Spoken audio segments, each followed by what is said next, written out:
একদিন বনের মধ্যে একটা হরিণ আর একটা খরগোশ ছিল। হরিণের নাম ছিল রবি আর খরগোশের নাম ছিল চিনি। তারা খুব ভালো বন্ধু ছিল। একদিন চিনি আর রবি একসাথে বনের মধ্য দিয়ে হাঁটছিল। হঠাৎ তারা শুনল একটা বড় আওয়াজ। চিনি বলল, রবি, আমরা দেখে আসি ওটা কি। তারা আস্তে আস্তে আওয়াজের দিকে এগিয়ে গেল।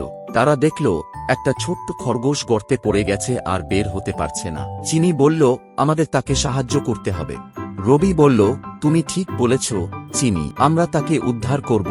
রবি তার লম্বা শিং দিয়ে গর্তের ধারে দাঁড়ালো আর চিনি তার পিঠে উঠে গর্তে ঢুকে ছোট্ট খরগোশটিকে টেনে বের করল। ছোট্ট খরগোশটি খুশি হয়ে বলল, ধন্যবাদ, তোমরা আমাকে বাঁচালে। চিনি আর রবি হাসল আর বলল, বন্ধুত্ব আর সাহস থাকলে আমরা সব সমস্যার সমাধান করতে পারি। তোমরাও সবসময় বন্ধুর পাশে থাকো আর সাহসী হও, কারণ বন্ধুদের সাহায্য করা আমাদের সবচেয়ে বড় দায়িত্ব।